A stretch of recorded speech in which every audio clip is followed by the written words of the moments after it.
검찰은 죄 없는 실무자를 괴롭히지 말고 나를 소환하라. 네, 문재인 의원이 검찰의 직격탄을 날리자 여권에서 뻔뻔하다 이렇게 비난 공세를 퍼붓고 있습니다. 하지만 이런 문재인 의원에게 야 진짜 대통령 후보답다. 야 멋지다. 이렇게 호한 평가를 내린 분이 있습니다. 네, 금요일마다 고정으로 나오시고 계시는 박지원 민주당 국회의원, 네, 전 원내대표 이번 주 금요일에도 저희 캐논한마 찾아주셨습니다. 어서 오십시오. 안녕하세요. 조경태 의원 멋진데요? 어떻게 평가하세요? 멋지게 봤으면 멋지겠죠. 아, 아주 잘하시는 분이에요. 그래도 소신 있고요, 그죠? 네. 네. 또 부산에서 민주당 간판으로 3선을 했기 때문에 네. 여러 가지로 평가를 해야죠. 아, 그렇지만 그 소신이라고 하는 것은 정치인이 천편일률적으로 똑같을 수는 없습니다. 네. 경우에 따라서는 다를 수도 있고. 네. 조 의원도 우리 대표님 굉장히 존경하고 계시더라고요. 저하고 아주 가깝습니다. 네. 경우에 따라서는 좀 다른 점도 있고요. 근데 두 분의 공통점이 합리적인 진보예요. 되게 합리적입니다. 그 보수가 인정하는 그런 합리적 진보 성향이 있습니다. 글쎄요, 뭐 저는 자꾸 보수 진보, 나누는 것도 의미가 없죠. 좌우 이념 이게 무슨 소용이 있겠어요. 네. 오늘 또 제가 그 독일에 여행 갔다 오신 분이 저에게 그런 얘기를 하더라고요. 참 독일 가기가 편하더라. 그래서 저는 요즘 이제 5년 대통령 선거 때마다 좌우, 동서 이렇게 분열돼 가지고 선거 끝나면은 5년 내내 진검승부로 좌우, 동서 이 갈등을 극복하는 것은 역시 통합의 정치가 필요하다. 그런다고 하면은 독일식 내각제를 검토하는 것이 가장 필요하다. 그렇습니다. 독일식 내각제는 어떤 겁니까, 좀? 그러니까 지금 보십시오. 이념이 완전히 다른 기민당과 3인당이 연정을 하지 않습니까? 아, 좌우가 연정을 하면서 그 내부에서 치열한 토론을 해가지고 우도 아니고 좌도 아닌 서로 좋은 정책을 함께 쓴단 말이에요. 네. 그러니까 지금 박근혜 대통령께서도 가장 존경하고 좋아하는 메르켈 총리가 3인당의 정책을 갖다 쓴단 말이에요. 그러나 또 3인당도 복지를 지나치게 강조하다가 재정이 어려우니까 또 기민당 메르켈 총리의 그 좋은 점을 또 같이 혼합해서 쓰는 이런 좀 통합 정치가 필요하지. 아, 그 지겨워요. 네, 이제 뭐 진보 이런 거 단어 이렇게 가르고 막 영원함 가르듯이 가르고 이러는 건 좀 안 했으면 좋겠다. 그럼요. 네, 저도 안 했으면 좋겠어요. 정치권이 그런 거. 우리가 정책으로 얘기해야지 왜 자꾸 좌우 진보 보수로 얘기합니까? 그럼 그 좌우라는 것도 나쁜 게 아니에요. 그런데 그냥 지나치게 우는 좌를, 좌는 우를 편가르게 하고 싸우니까 문제가 되는 거죠. 아니 박지원 대표께서야 제가 볼 때는 진보니 보수니 이런 거 가리지 않고 딱 이렇게 채널 A도 나오고 그러는데 다른 분들은 잘 안 나오세요. 예, 그거부터 좀 당에 가서 좀 얘기 좀 하세요. 그렇지 않습니다. 어제도 우리 그 미디어 담당하는 의원들하고 얘기를 했어요. 네. 왜 못 나가게 하느냐? 못 나가게 하지 않습니다. 그래서 지난번에 5.18 이런 문제로 조금 불행한 그런 때도 있었지만은 나가라는 거예요. 네. 그래서 저도 이렇게 나왔지 않습니까? 네. 나와서 할 말 하는 거예요. 네. 근데 이제 저쪽에 있는 저 손석기 사장님 계시는 회사는 많이 나가는 것 같은데 저희는 좀 잘 안 나오는 것 같아서. 거기도 그것도 좀 나가고 균형을 좀. 저 네. TV조선에도 나가겠다고 했습니다. 아 그렇습니다. 예.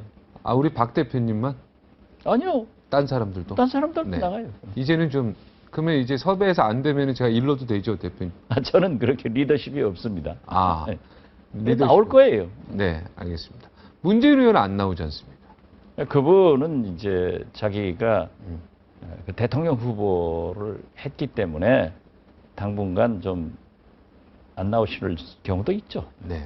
대통령 후보답다고 하지 않습니까? 후보답다 이런 말한테는 이런 것도 진보 보수 이런 걸 다 펼쳐가지고 딱 나와야 되는 거 아니에요?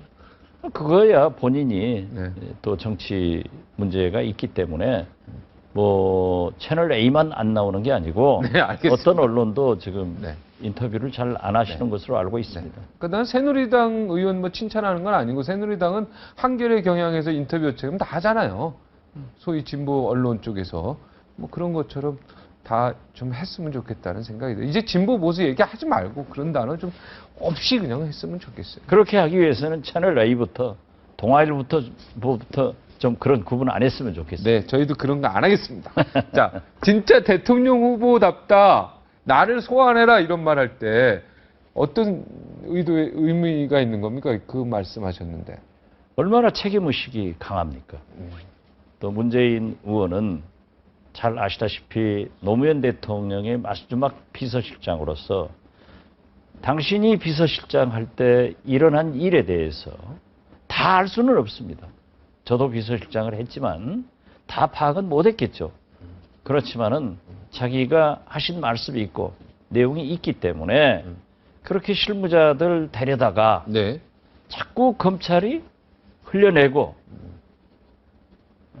그 수사 결과를 완전히 끝마쳐 가지고 발표하는 게 원칙이지. 네. 사실 검찰의 태도는 피의사실 공표로 그건 범법행위입니다. 네. 그렇기 때문에 그렇게 하지 말고 당당하게 내가 나가서 나를 소환해라.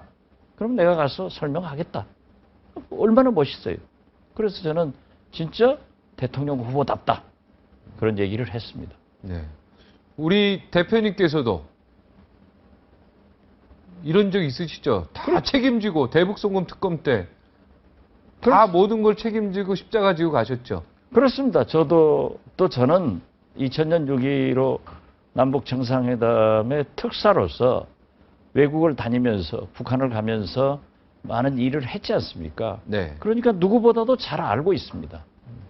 그렇기 때문에 그러한 것을 김대중 대통령의 지시를 받았다 하는 얘기를 하라는 거죠. 네. 특검에서는. 검찰에서. 예. 네. 그렇지만은 지시를 안 받은 사항을 받았다고 할 수는 없는 거거든요. 그래서 이건 내 책임이다. 내가 한 거다. 하고 떳떳이 나서서 감옥에 갔습니다. 그때 진짜 지시 안 받으신 겁니까? 받은 것도 있고 안 받지 받은 않은 것도 있고. 네. 그러나 내가 모든 책임을 진다. 그렇죠. 제가 해야죠. 그래서- 대통령께 비겁하게 네. 하는 것은 옳지 않죠. 네. 또 그런 내용도 아니고요. 너무 오래 계셨어요, 근데요. 뭐 다 그런 거죠, 뭐. 네, 알겠습니다. 법적 책임은 아니더라도 문재인 의원이 조금 무언가 책임은 져야 된다 이런 의견이 조금 있어요. 왜 본인이 그동안 한 말들에 대해서 예를 들어 이관 절대 안 했다 뭐 이런 멘트들이 있지 않습니까? 근데 결국은 이관했다. 근데 이제 이관이 안 됐고 뭐 이런 얘기 최종본 제가 조금 방금 어떤 책임으로 이게 방금도 네. 말씀드렸지만은 비서실장이라고 해서 제 경험에 의하면은 다 알지는 못합니다.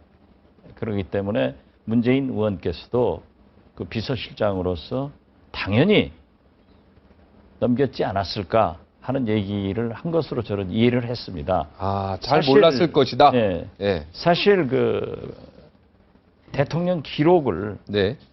남긴 것은 김대중 대통령 때부터 남기기 시작했거든요. 네. 이것을 법적으로 체계화해서 노무현 대통령이 다 남긴 거예요. 사실 어떤 의미에서 보면은 저도 깜짝 놀랐는데요.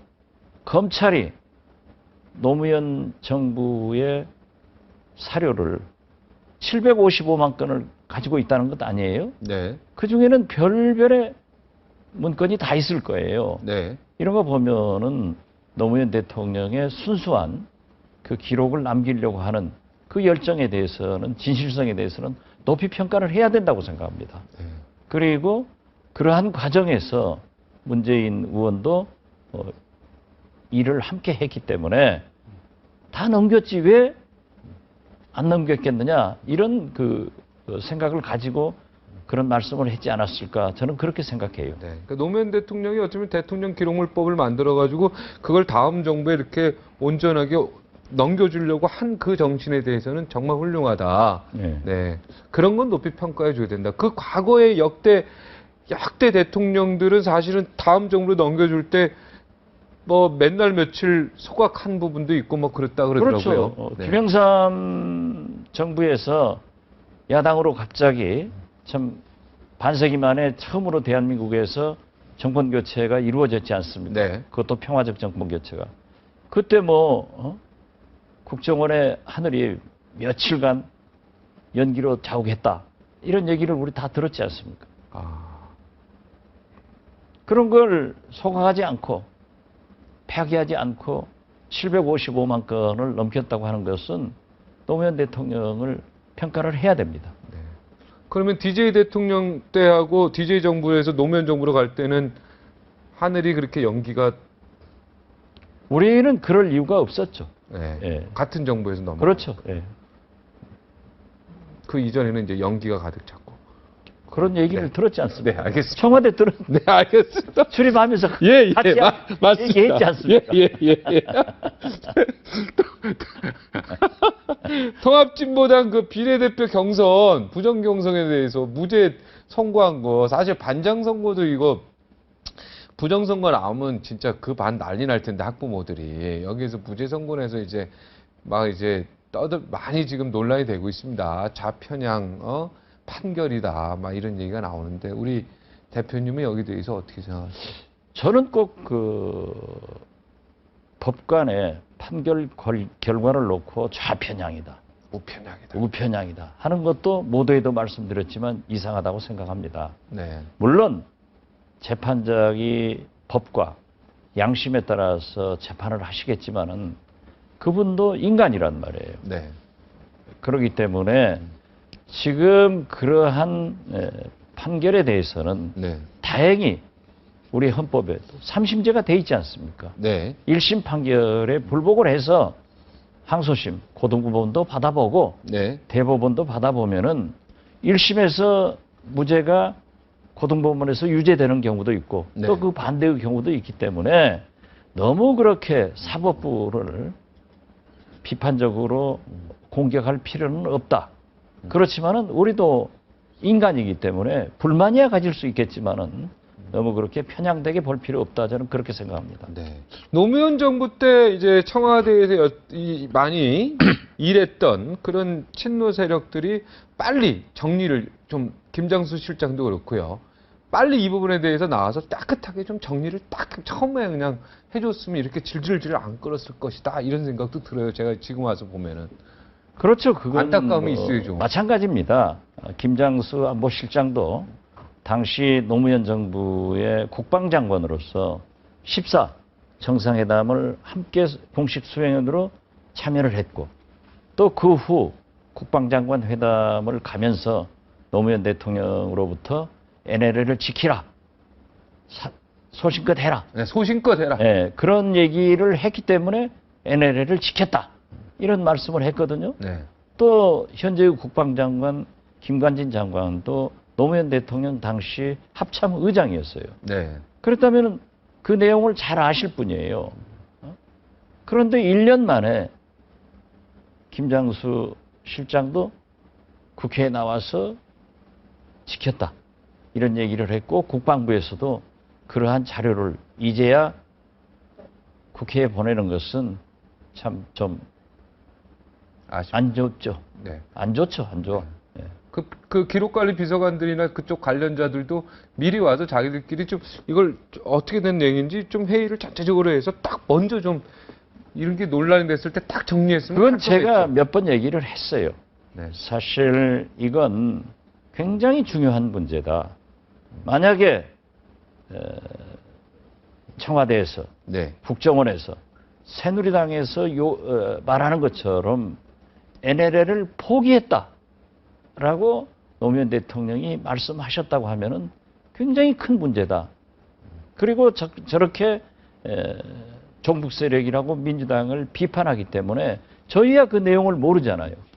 그래서 저는 당 내에서도 또 문재인 의원에게나 소위 말하는 친노 가까운 의원들에게 어떻게 된 것인가 우리는 모르기 때문에 그러한 것을 좀 TF팀을 구성해서 그렇죠. 사실을 우선 파악해가지고 당에 보고를 해주고 그 대처를 잘했으면 좋겠다. 라고 했는데 처음부터 그러셨군요. 저는 처음부터 그랬어요. 네. 몇 개월 전부터. 그랬는데 그게 잘 안 됐어요. 그러나 최근에 아마 그분들도 이해는 돼요. 왜냐하면 검찰 수사가 시작되기 때문에 사전에 그러한 것들을 맞춰 나가면은 검찰에서는 또 은폐로 볼 수도 있기 때문에 그러했는지는 모르겠지만은 네. 아무튼 하지 않다가 최근에 와서 이제 종합적으로 잘 정리를 해서 내기 때문에 네. 만시지탄이지만은 다행스럽다 이렇게 생각합니다. 은폐가 아니죠. TF팀에서 사실을 맞춰보는 거니까. 그러나 숨기려고 하면 은폐고. 또 검찰에서는 그렇게 볼 수도 있기 잘- 때문에 네, 그랬지 오해의 않는가 여지입니다. 예. 제 생각이지 그분들의 생각은 아닙니다. 네. 하여튼 민주당이 아직은 무기력해요. 이러이러한 그 NLL 대처 방식이 너무 아까 만시지탄이라고 했지만 늦게 한 부분 이런 것들 때문에 이 무기력증을 빨리 이겨내야 되지 않겠습니까? 어떻게 해야 될까요? 좀 민주당 그래도 그건 네. 사실 어른으로서. 박근혜 대통령께서 야당을 좀 인정해줘야 됩니다. 그런데 대통령께서는 민주당만 인정하는 게 아니라 새누리당도 거의 소통 부재인 것 같아요. 아, 왜 그렇습니까? 그거야 대통령께서 소통을 강조하면서도 국회를 완전 무시하는 것 아닌가 저는 그렇게 생각합니다. 그래서 저는 네. 누차 얘기를 했습니다마는 국회를 또 야당을 인정하는 대통령이 성공한다 이런 얘기를 드리고 싶습니다. 박근혜 대통령 레임덕이 벌써 반년 만에 왔다 이렇게 말씀하셨죠? 그건 깜짝 놀랄 일이죠. 네. 저도 대통령을 모셔봤지만은 대통령 취임한 지 6, 7개월 만에 새누리당에서 대통령 후보들이 막 나서더라고요.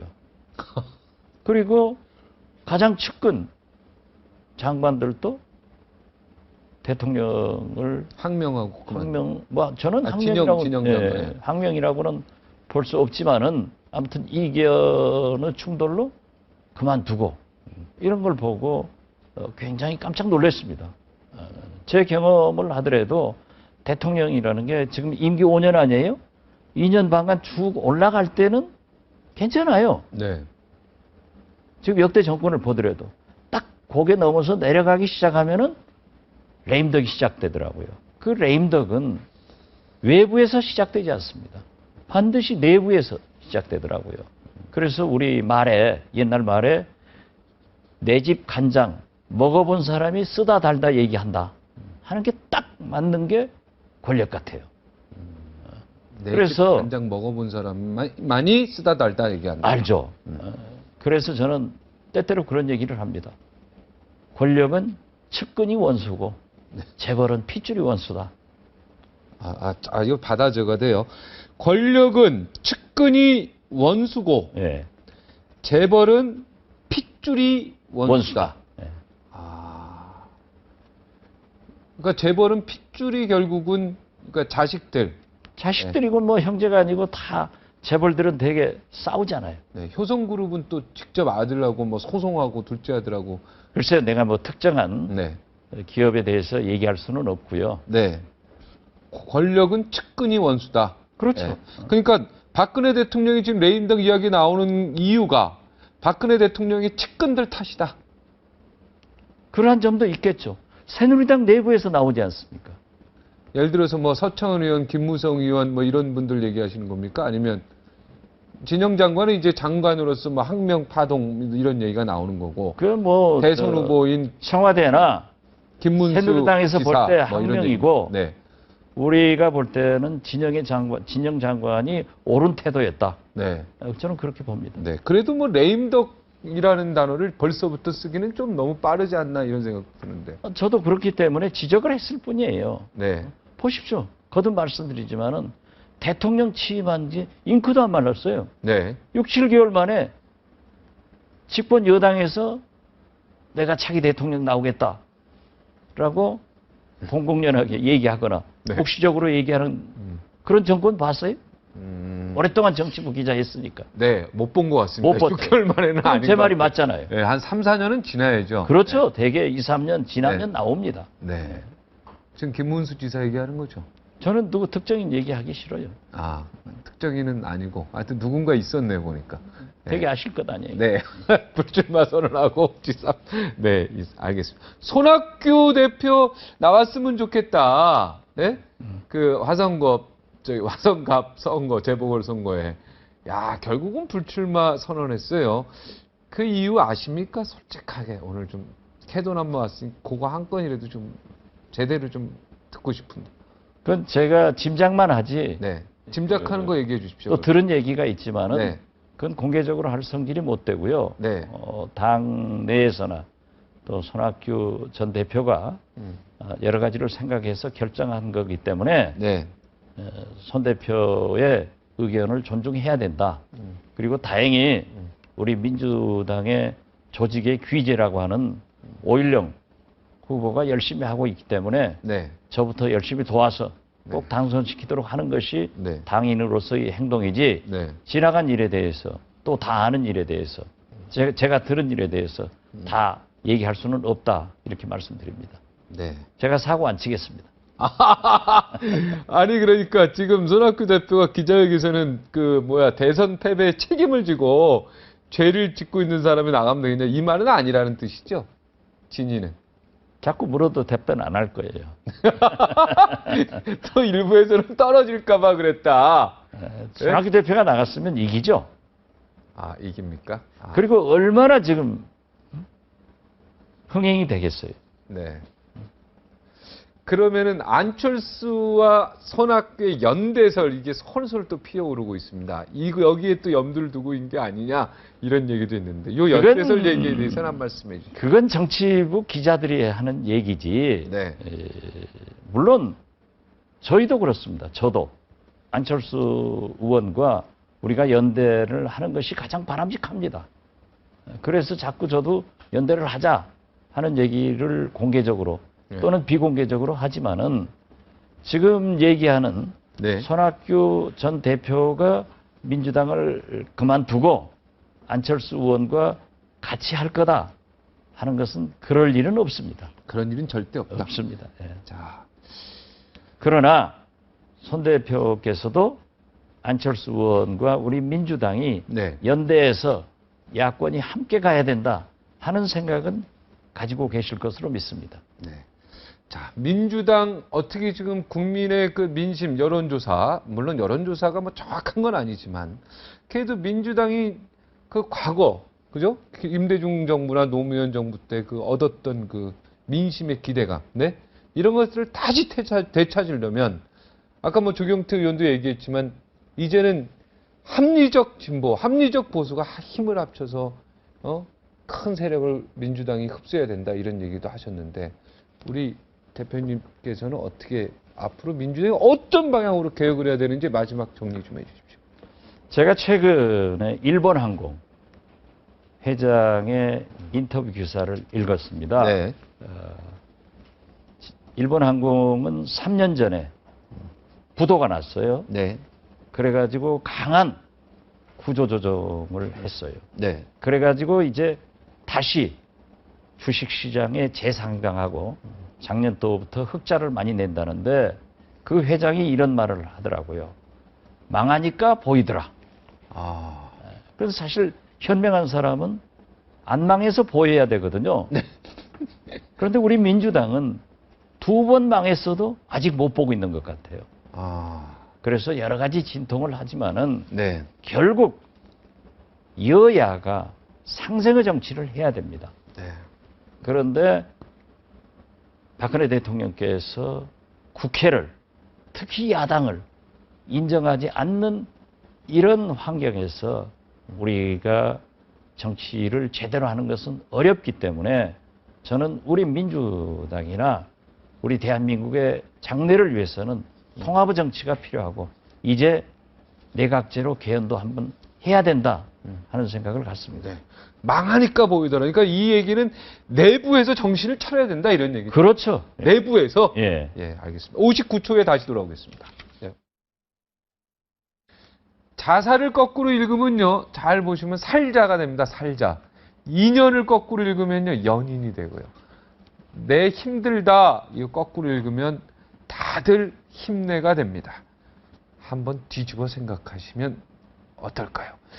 자, 주말 잘 보내시고 저희 박지원 전 원내대표 마지막 멘트 듣겠습니다. 김한길 대표 지금 잘하고 있으면 어떻게 생각하십니까? 최선을 다하고 있지만 지금 현재 우리 민주당이 예수님, 부처님이 해도 어려운 현실인데 그렇습니다. 그렇습니까? 당대표 한번 나오셔야죠. 아직은 전당대회가 멀었습니다. 아, 멀었습니까? 예. 네.